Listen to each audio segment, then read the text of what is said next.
I will go mute.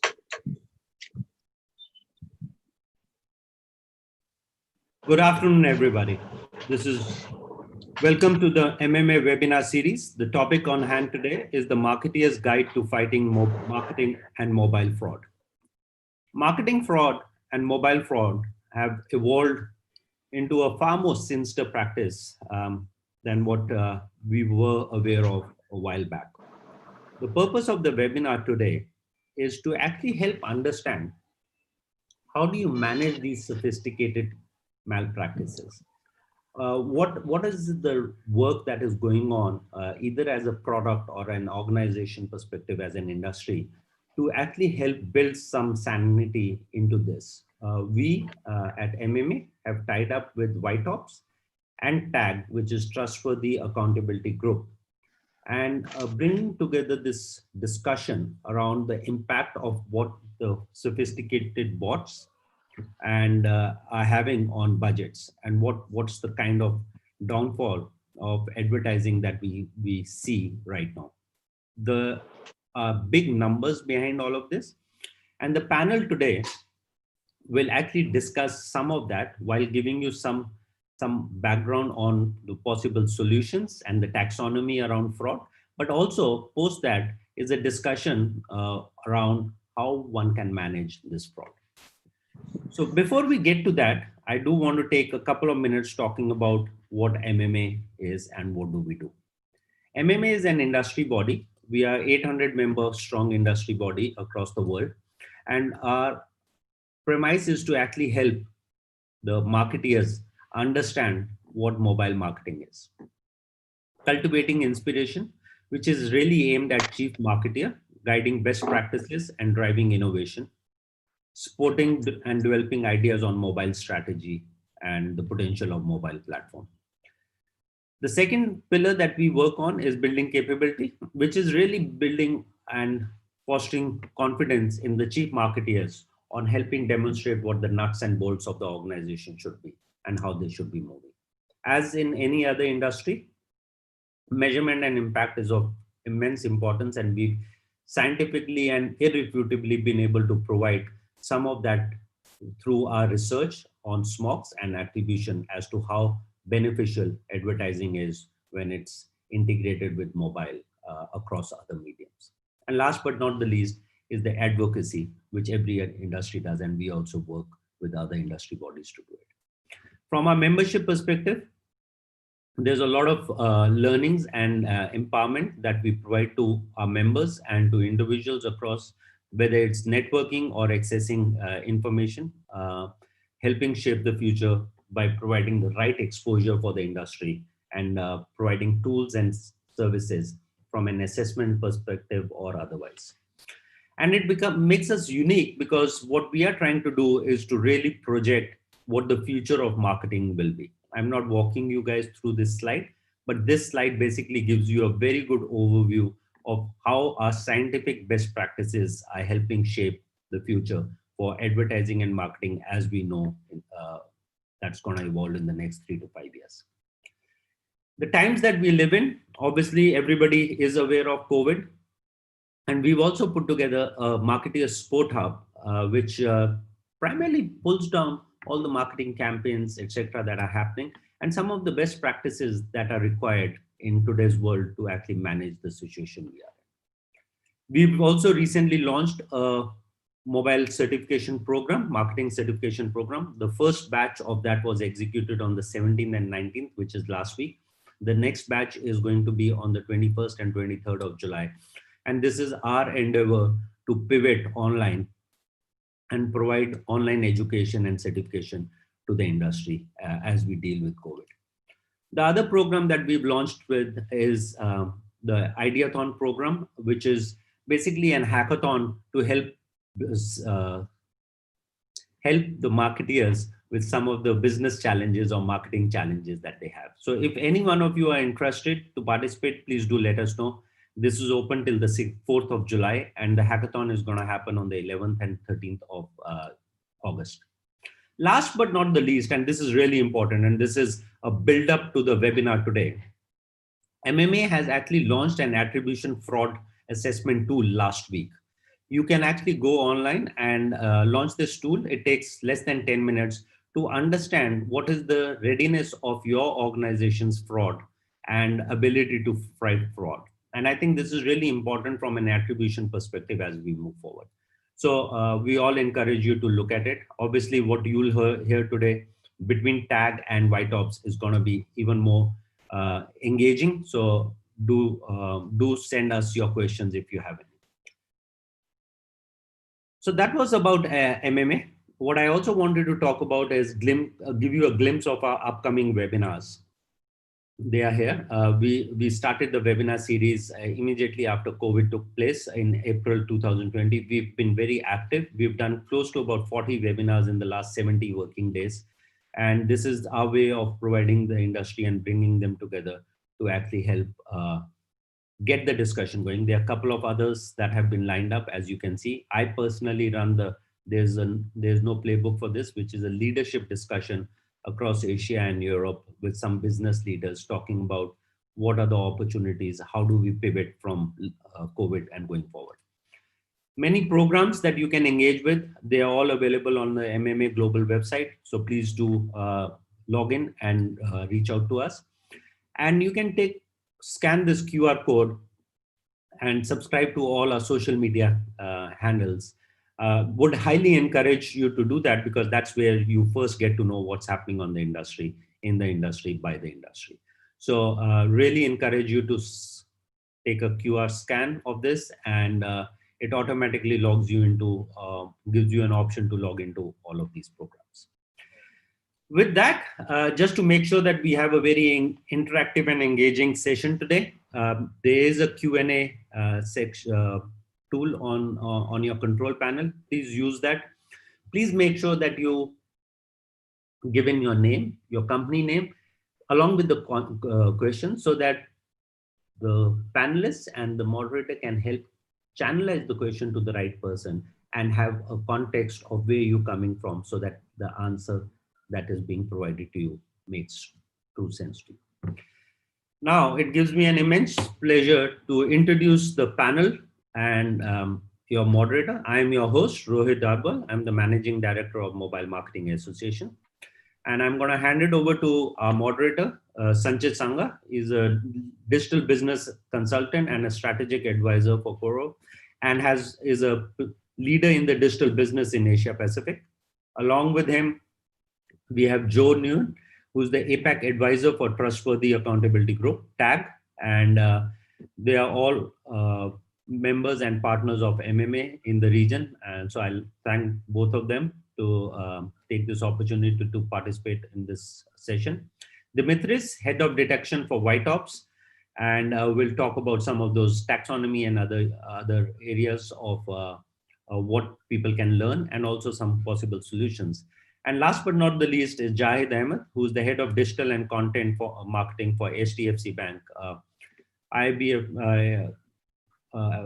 Banking, if there's any industry which is very key from a fraud perspective and is at the cutting edge of detection and everything, is banking. So we have Jahid here, who's going to help run the panel along with the other panelists to discuss and share with you what are the opportunities going forward. So with that, I'm going to hand it over to Sanchit to take you guys through to the balance of the webinar. Thank you. Thanks, Rohit. And kudos to MMA APAC for the series you guys have been running. Trust me, there is information and there is education, and it's a great opportunity for people to learn and get together for the benefit of the entire industry. So keep it going, mate. Super stuff. We have pretty accomplished panelists. All of them are experts in their own space, with the exception of me. So we'll hand over to Dimitris, who's sitting in sunny London, I hear, and he'll be walking you through White Ops, and then Joe can chip in with some pearls of wisdom from TAG, and then we'll get into the panel. Before we do that, it might be interesting to get a sense of the size and scale of fraud that we are dealing with. Of course, fraud has many facets to it. and there is no one dimension. I think Demetrius will touch on that later, and we can cover it in the panel as well. But the question is, what's the size of ad fraud currently that exists? Just to give you a glimpse of the numbers, and it multiplies at a pretty dramatic rate. In 2017, the size of fraud was $8 billion. So this is audience poll. Please go ahead and click on numbers that you believe are currently what is detected ad fraud. So we'll give audience couple of seconds to poll. In the meantime, sure. Dimitris, if you can load up your slides, and then we can get started. And I'll share the results the moment the numbers are in. Sounds good. Let me present my screen. Sanchit, we have the numbers on the screen. So if you would. Awesome. So most of you have got it right. Two numbers floating around in the market. The size of ad fraud is somewhere between 25 to 40 billion. We consider it 40 billion as the number. So a few of you got it right, which is impressive.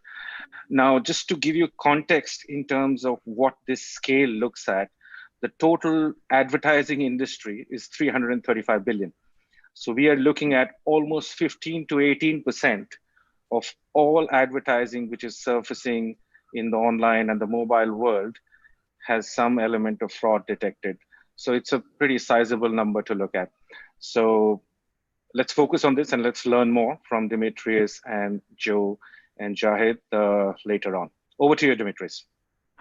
Thank you, Sanchit. Thank you very much for the introduction, and thank you very much, MMA, for hosting us. It's a pleasure to be here.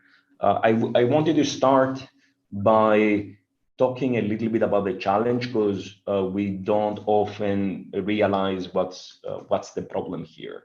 And what we've been observing at Whitehopes is that the sophistication of ad fraud has significantly changed over the past few years. It used to be the case that ad fraud adversaries were operating their operations out of simple data centers, using very basic techniques. They were not looking like humans at all. And now we are seeing a new sort of frontier in the level of sophistication. We've moved from actors who were just making some extra money to corporations that are really kind of driving these efforts in what we think is organized crime in the cyberspace. And when you have to deal with such a problem, you can't really use cookie cutter solutions. You really need to focus on the problem of ad fraud. And that's what we're doing at Whitehopes. The mission of the company is to protect the internet from automation and unauthorized transactions. And on top of that, what we've realized is that this is an economics problem, and we want to change the economics, because the more expensive we make it for bad guys to make money through ad fraud, the less attractive it is for them to be in this space. So we want to reach that point where it's so expensive for them that they just find another place to abuse. I'd like to quickly talk about the tag invalid traffic taxonomy. We very often talk about ad fraud and invalid traffic, but we don't really know kind of the breadth of different things and different types of ad fraud that you can find in the wild. And the tag invalid taxonomy is helping us put a little bit of structure on how to think about ad fraud. That taxonomy is talking about two main categories of invalid traffic, what we call general invalid traffic. And these are kind of basic techniques that each company should be applying. There is no real sophistication, and it includes three categories, what you'll see here as data center, known crawlers, and irregular patterns.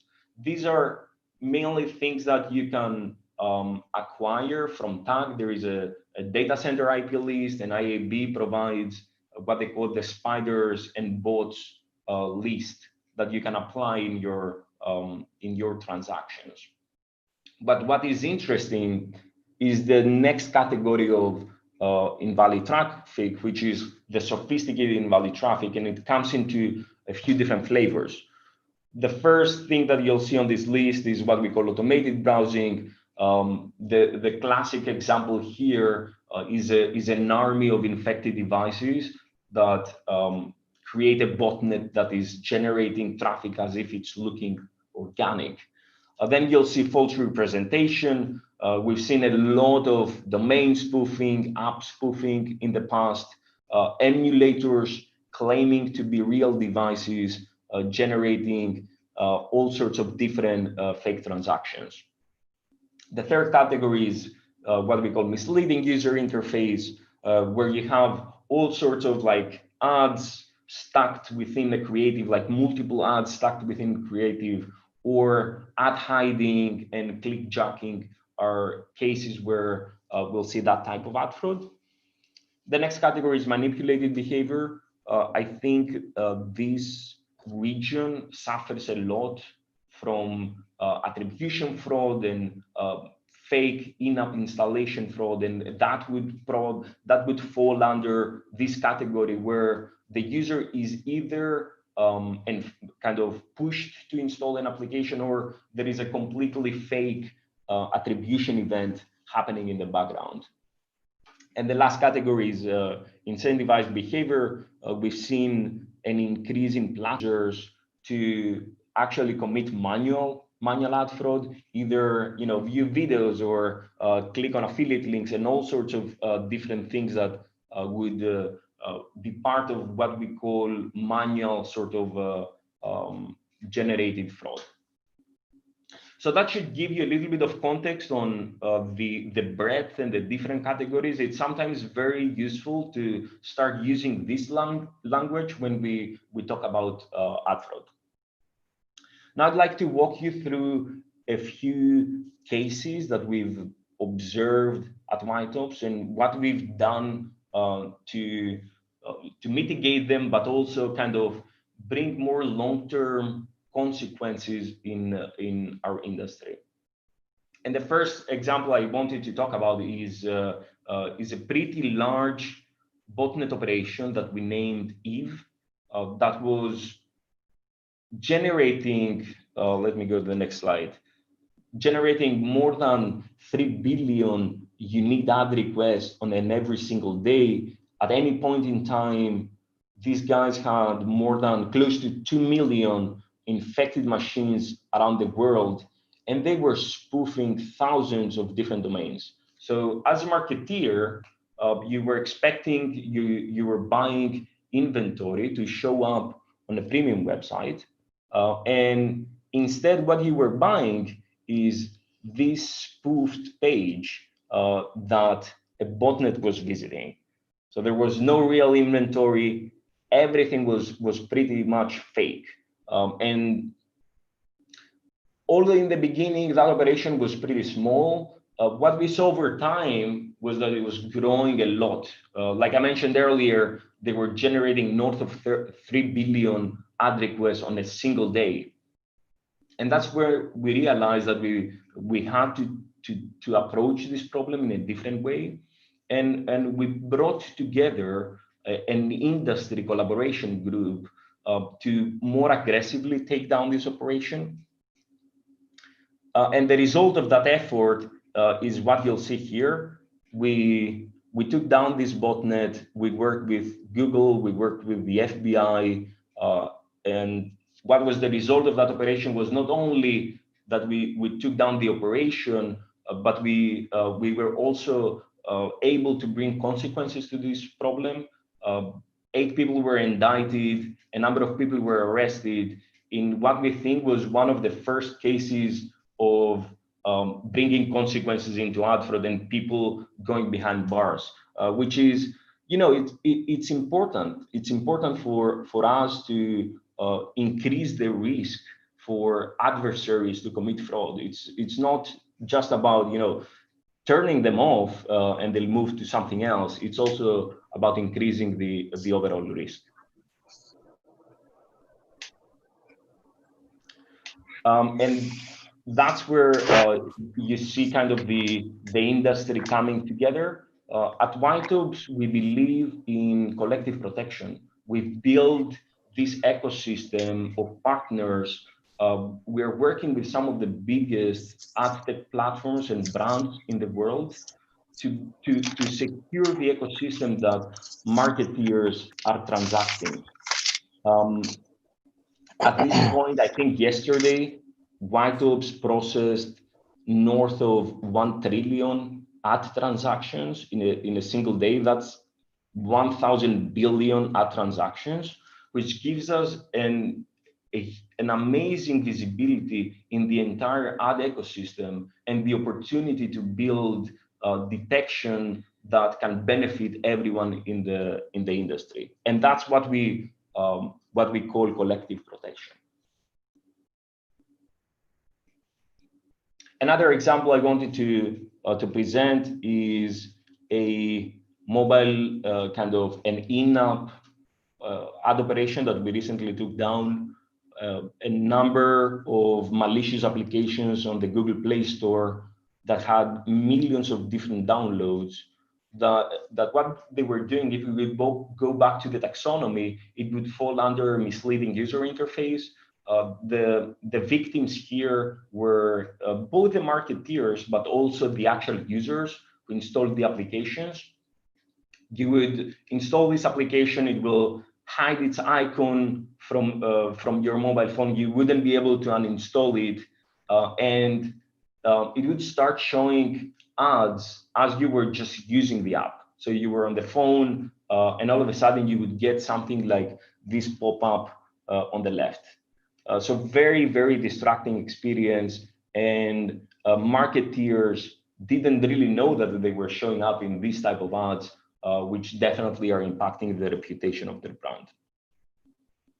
We worked with Google, and we took down these apps. Sorry, let me fix my screen sharing.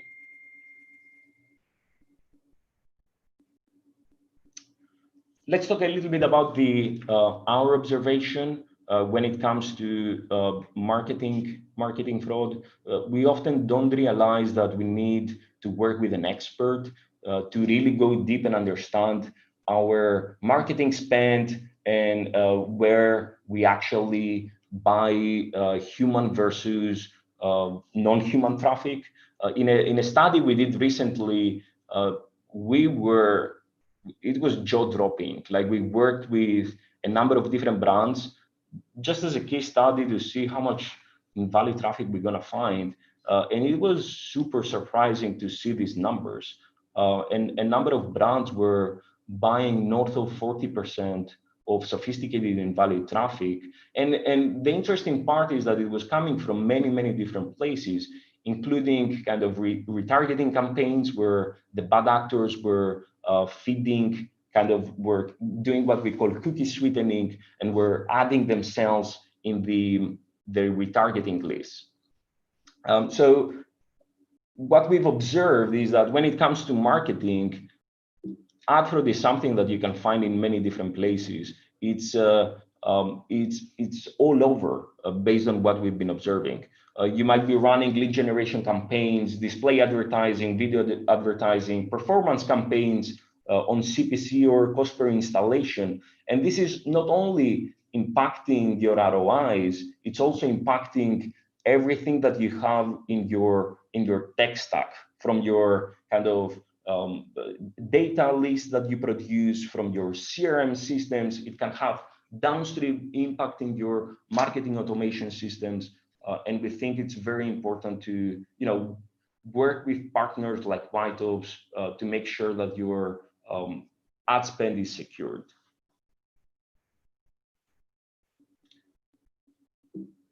That's all I had.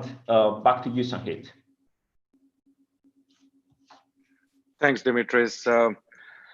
We'll hand over to Joe to talk about TAG and the initiatives TAG is taking along with the industry. Joe is a known name, a big industry speaker and futurist. So all yours, buddy. Thanks, Sanjit. Can you all hear me okay? I hope so. Yes.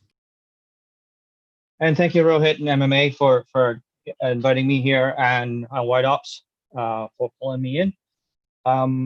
So I wanted to show a recent study that TAG did in Asia Pacific, and we did this in conjunction with 614 Group. First, I want to talk about TAG. As you've heard a little bit about TAG from Dimitris just now. So we're a global advertising industry organization, it's a nonprofit with the aim to fight criminal activity in the digital supply chain. So that's eliminating ad fraud, combating malware, fighting ad-supported piracy, and promoting brand safety through transparency. If you sort of understand where White Ops comes in, they are, you know, the guys that will actually, you know, roll their sleeves up, have data scientists, have white hat hackers, if you will, that go in and try to fight and combat and hopefully prosecute these essentially white collar criminals. Whereas TAG is an industry organization. We want to work with the industry to reduce or eliminate this fraudulent activity. So to that end, we have, you know, a program about that you know, first companies within the ecosystem, and I'll go into that a little bit, can register, that can be certified against piracy, against malware, against fraud, and also even their inventory for publishers can for SSPs, for example, can also be certified for quality guidelines. So TAG's membership is across the board. We said we're part of the ecosystem. So this is, you can see that the publishers on there, but obviously we start with advertisers, P&Gs, Unilevers, Colgate, and then you see the agencies, right? Everyone from Group M, Publicis, and a number of others, Dentsu, coming in, and then you get the DSPs, the Trade Desk, AppNexus, which is now Xandr, and then all the way over to the SSPs, Open Access, Index Exchange, PubMatic, and then to the publishers themselves, whether it's Verizon, ESPN, Walt Disney, Ziff Davis, and those guys. So the membership and the leadership council of TAG is across the whole ecosystem of advertising, from advertisers all the way to the publisher. So what does that mean? Why? How does that work? So what we will show you in a little bit, and what we mean is, okay, if a agency is TAG certified, that means they're following standards and best practices. You saw a little bit earlier what Dimitris put out about for example, the data center blacklist. We have a malware blacklist. We have standards that our publishers and all on the ecosystem will use ads.txt, ads.txt, all those things, so that if they use that, then the agency understands that if they're buying from the demand side, that also looks at tag certification, has the block list, has all this stuff, and the sell side also has certification. They're not taking inventory from nefarious or potentially, you know, nefarious sources, that it is tag certified. So if everyone in the ecosystem runs on a tag certified chain, then the IVT, this is the invalid traffic, this is both sophisticated and general IVT, will be reduced by 83%. And this is compared to the general ad fraud rates that we've seen. And this is what our studies have shown. And this is the next, I will show what we found in APAC. So This was a study that we did for Asia Pacific, India, Japan, New Zealand, Australia, and Southeast Asia. The data was from Q4 2019. It looks at desktop, mobile web, mobile in-app, and obviously display and video. And the number of impressions examined over 3.2 billion, supplied by Publicis and OMG. We also did a qualitative survey analysis with Publicis, OMG, and MediaCorp. And that's the basic report parameters. So what we found is that in these channels, of the 3.2 billion, if they're using the tag certified channels, the ad fraud rate was 0.82%. This is in comparison to the global ad fraud rate of 9.2%.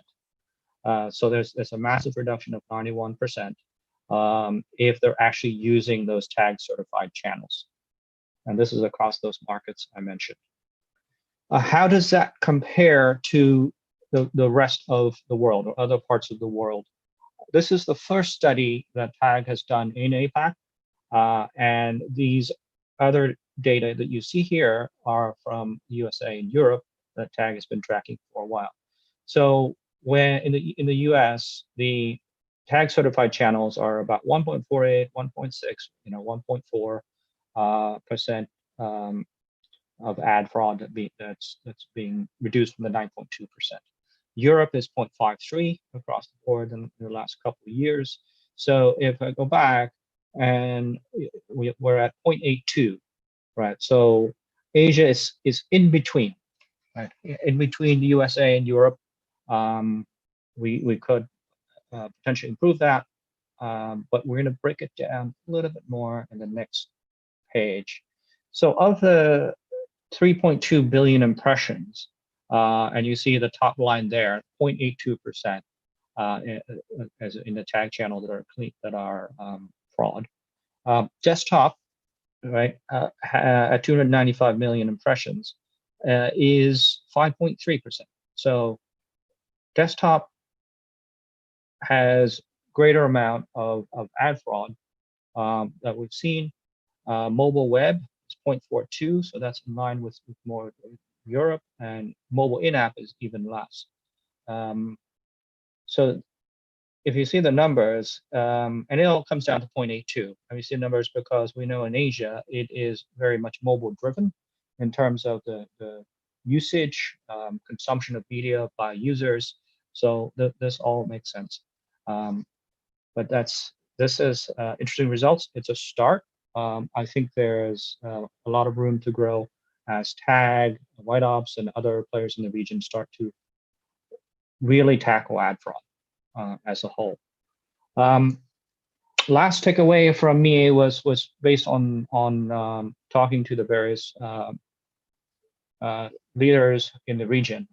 So the first agreement is there's an urgent need for a widely accepted and independent benchmark. This is where TAG will come in. We are growing, we're starting to talk in the region with our global members that you've seen before, the advertisers, the agencies, DSPs, SSPs, and publishers, and getting more data so that we can provide an APAC benchmark, so that the market can understand where they're at. The second part is there's a need for industry education, which is why we're doing this with MMA. There needs to be an understanding of what is GIVT, what is SIVT, what measures can be taken, and to understand more, and hopefully to get part of the ecosystem together so that we can work on this. And the market needs an easy way to identify diligent anti-IVT partners. And this is something that we, as TAG, are discussing with MMA and with other associations. How do we get the industry going? How do we help the industry with whitelists, blacklists, and all that to actually move the industry forward in tackling this and getting those, putting those guys behind bars, those criminals. So with that, thank you very much. I'm going to hand it back to Sanjit, And I think we're going to go to the panel. Right. Thanks, Joe and Dimitris. Some very interesting and compelling data points to look at, and few takeaways that I personally got was one, fraud is not an advertising problem, it's a marketing problem. If you don't capture it upstream from advertising alone, it starts seeding in and decaying the entire marketing process. So you have bots sitting in your databases, you're remarketing to the bots, you're sending emails to the bots, you're sending alerts to the bots. So it is a marketing problem overall. So the size and scope of what needs to be mitigated upfront is a key factor. The second interesting thing I think Dimitris touched on was the sophistication bit. Bots and fraud used to happen in servers. Now it's happening on your devices. And I think that is the change which is significant. We all need to watch out for as marketers, as an industry, and as users as well. Third key element, I think, which was very interesting was it being organized crime rather than beer money or whiskey money for Joe and me that that people used to deal with, and it's becoming a global problem. So that is a lot of good, interesting points and takeaways. I think it's a good segue into opening the panel. And gentlemen, I want to just say that there are no wrong answers, there are only wrong questions. So whatever your answer is right, whatever I ask might be wrong. So let's start with that. And I think it's interesting to go straight to the source of the budget, which is Jahid, and get a marketer's perspective. So first question to you, Jahid, because you own the budget, you control your marketing investments. Agencies don't. I know that some of them think they do, but they don't. You do. So the question to you is, what is the incidence of fraud you are detecting in your advertising and marketing programs as you roll them out? And there is a second leg to that question. How open are you to using third-party technologies which are experts in the space to deploy, detect, and mitigate it? Because traditionally and historically, India has been a bit reluctant to pay for third-party technologies. So what's your stance there? Thanks, Sanchit, and thanks to the entire panel. I think very valuable insights that came across. And one thing, Sanchit, be it a beer money or whiskey money, a marketer is never happy to give you that kind of money, not at our cost. Okay, so yeah, I think Dimitris and Joe rightly highlighted it. If you see a marketer, and from an Indian point of view, from the India market, the digital industry is around what, a 2.5 billion kind of a marketing industry at this point of time, the digital marketing spends that's happening. And I was going through some reports, shocking and astonishing. Out of 2.5, around 1.6 billion is going only in frauds. Now, from a marketer parlance, what are these frauds? Okay. Now, see, a marketer has to ask three very valid questions. Have my audience really seen my ad? That's the first question that we should add, And if they have seen, then who has seen my ad? Okay. Third is, where are they seeing my ad? And these three questions will always lead to three biggest cues, which is viewability, ad fraud, and brand safety. And if you club these three are taking 63% of your ad budget, which is not actually giving you a culminating to any profitable or lucrative traffic. And you will eventually come to know about this in the ways that we always get to analyze and then realize, So I think viewability is a significant aspect that we have to really take care of, apart from the whole thing that we know with Dimitris took us with a very sophisticated ad fraud that's happening. And if you see, there are two main type of invalid traffic: GIVT and SIVT, general invalid traffic and sophisticated invalid traffic. I think the awareness has reached to a level where we marketeers can handle to an extent a general invalid traffic. But what Dimitris was rightly highlighting is a sophisticated invalid traffic. People have moved from cookies. They have actually started going into a device. And I love the example where they showed in that Shopify ad structure, where you don't know that it's a device. It has a device ID. It's actually adding elements to your cart, but the payment is not happening. Okay, how do I take care of all these things? It really it's a nightmare for us as to how do I justify each and money spent, especially if it's a performance-led campaign, or if it's a campaign which I'm only doing to raise consideration and awareness. There is no performance linked to it. Okay. So these are the 2-3 things that we always take care of as to what to do and what not to do. And we have always seen that there are 3-4 things, if you really see for the wider audience also. How are the ads getting served? There is ad stacking. There is pixel stuffing that's happening. Okay, there is domain spoofing that's happening. So the ads are getting served, but my audience is never being able to see it. Okay, we have realized many cases that the click to the visit to my page is as low as only 40%. Then where is that 60% traffic going? If I've clicked, people might say that page download is not happening on time, or the internet speed is not happening. But will that lead to a 60% loss of traffic? As simple as that. Okay. And forget about the whole device idea. When we are doing app-led campaigns, when we are doing, let's say, more of in-app transactions-led campaigns. Okay, how do we help each other to understand that a bot traffic is not coming in and doing the traction for us, which is actually just ending up ending up our marketing budget, but not helping us with the very valuable traffic. So these are the things that we take care of, that we have to understand. And sophisticated the invalid traffic has to be very, very strictly dealt, not only with the help of the tool, but with the analytics, collaboration with analytics, the tools, and human intervention to understand the IP or the device-led anomalies that's happening. And we have to be very strict and mindful of that fact. Great points, Jahid. I'm going to put you on the spot and ask you. Sorry, can I jump in real quick? The number. 1 second, Joe. Let me just get one number out from Jahid, because he made some really interesting points. So viewability is a quality measure. It's a media quality measure. And yes, it forms part of the overall integrity piece. Agreed. Fraud, specifically, if you had to look at incidence of fraud, is there a number you're picking up? And second thing, what's your flexibility and availability in using third-party tools currently? Are you implementing some, and what is it that they're picking up? Joe, we'll come back to you. So Sanch, it's okay. Let me put it this way. How we do it. When it's a performance-led campaign, the control is more in our hand, right?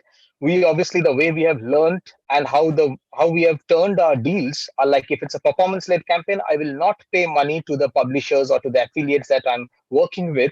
Okay, if the performance is not happening, after happening, when we use tools, like we have made it mandatory to go live with a campaign with ad fraud tools.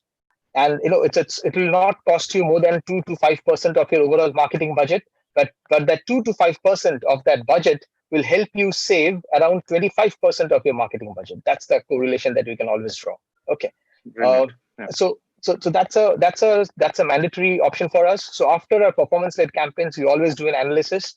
What's bot-led, what's proper traffic, and then we only pay to affiliates, which is which has kind of properly contributed to my performance. We either blacklist the others, or if we see that no, there has been a good historical performance, maybe it's a one-time aberration, we always try to talk to the publisher and then give them one more chance. That's for my performance-led. Okay. But when it comes to more of visibility-led campaigns, where it's more to do with it's more to do with awareness, consideration. There is no performance leg to it. The performance is only traffic coming to it, and it's later a BLS survey, right? It's a CPM deal or a CPC deal, right? My cost is already incurred before the tool can also realize. So it's always a post-factor analysis that we do.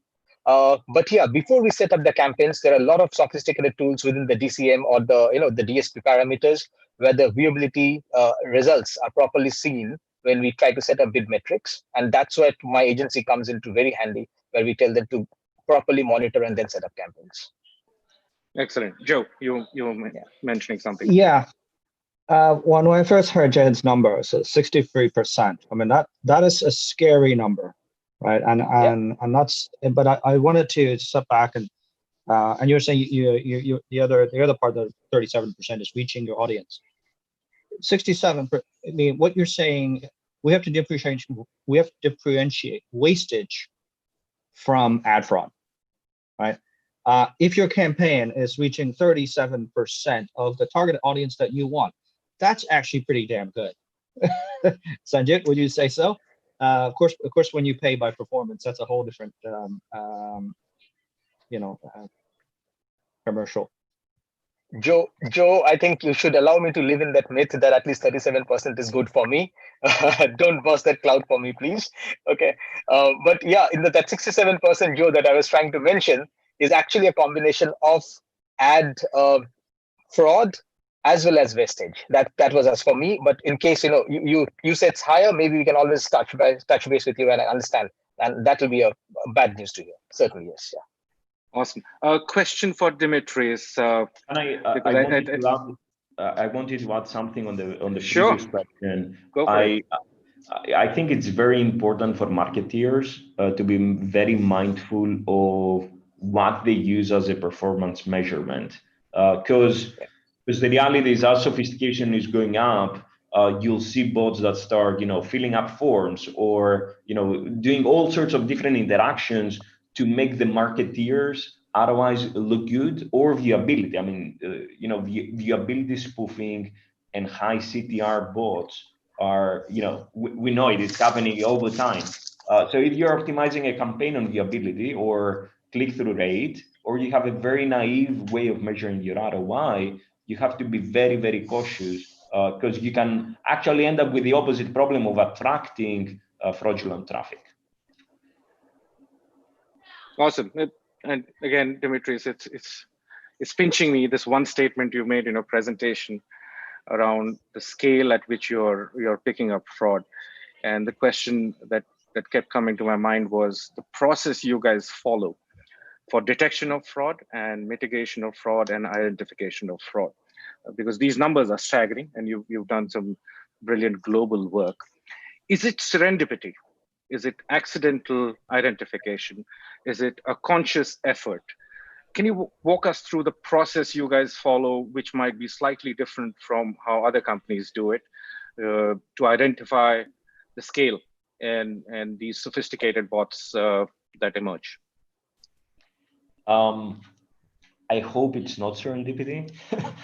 We've been working on our detection framework for a long time. And our approach is, I would like to think of our approach as a multi-layered approach. It starts with what we call a technical evidence-based approach, where when we execute our tag or payload on a page through our JavaScript or via our native SDK, we collect thousands of different data points that we then use to do kind of internal analysis. This is a team internally at Mytos of security researchers that are literally trying to hack the hackers. In a sense, they're trying to find these indications of compromise that then become a very strong signal down the pipeline. The next layer is what we call machine learning.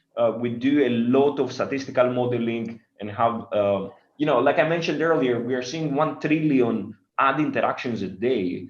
There is a lot of information that you can extract from those interactions alone. And we build a number of different reputation models for the devices we've observed, or reputation models on the different IPs that we've been observing. On a daily basis, we are seeing north of 500 million unique devices. On a weekly basis, we've pretty much seen the entire internet, or a very big portion of the internet. So we build a lot of knowledge by tracking these devices over time. And the last piece, which I think is extremely important, is adaptation. Bad guys, when you demonetize their operation, they'll do something else. They'll move to something else, and we build an engine that is designed to follow them to the next move. The fourth piece of the fourth layer of our detection engine is our threat intelligence team. We have a team of threat research experts who will go externally on in the wild, and look for indicators that are useful for our detection engine. They'll try to map the world of residential proxy networks, or try to hunt new types of malware that they're seeing in the wild, and bring that information back to White Ops to help us improve the detection engine. Sometimes that team will go all the way to doing what we call attribution, which is like even finding the individuals or behind an operation, find the techniques, the practices they use and their methodology, so that we get that intelligence back to our organization. Fascinating. Joe, question for you. And since you've been fairly instrumental with industry bodies, different kinds, and leading change and suggesting change in the industry, where does the buck stop? What should the ecosystem partners be doing together to get universal adoption of elements like tag? Who's responsible? What should the industry bodies be doing? What is your advice for everyone on this session? Well, we were talking about, first is education, the recognition that we need to do it, right? I mean, in the industry here, we've been talking BAV for the last, I don't know how many years. I think when I was at Comscore, we first spoke about viewability, right? And within BAV, that which is brand safety, ad fraud, and viewability, right? Those are different components and different players, different solution providers in that. And that education's been going on. Ad fraud has been the less looked at of the three in this region and up until now. I think the first one was viewability. When it first came out, it was like, oh, I don't want to pay for that. It was a commercial thing. And then brand safety, obviously, when someone screen captures something and everyone yells and screams. But then ad fraud is sort of under there, and no one sort of hasn't been brought up until fairly recently and now. So what does that mean? That means there are frameworks. There are frameworks by tag. There are frameworks that if everyone follows, it would be it would eliminate or at least reduce it by large amount. And while tag, for example, has partnered, has the membership and the leadership council by the agencies, large agencies, all this stuff, it is still driven. It needs to be driven by the executives and media planners and everything on the ground in the countries, in the region, right? And also by advertisers, right? Who said, I want this, I need this, right? What are you doing about it, right? So it is, at first, it's the awareness, it's the education, and then the willingness to do it. And for tag, it's just it's a certification. It's understanding this is what I need to do. Is the ecosystem, are you people who you're buying from doing the right thing? And if you ask those questions and you push it through, it'll naturally happen.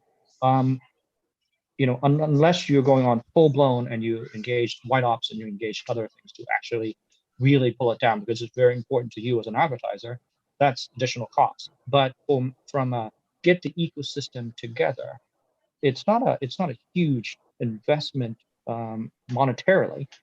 It's an investment in resources and understanding and all the whole ecosystem to actually commit to doing it. Fascinating. It's an interesting point you raise around the marketing community and their agency reps coming together to mandate implementation of some of these measures. I think that will mitigate a lot of stuff. We have a few minutes to go. There are some questions coming up on chat before I move into them, which are specifically for some people and some of the panelists. Dimitris, talk a little bit about your marketing integrity product. There is a lot of excitement in the market around that, because most products address advertising integrity as generalists or specialists, but you guys are taking a leap of faith forward, which is creating a lot of interest in the market. Walk us through what it does and how does it work?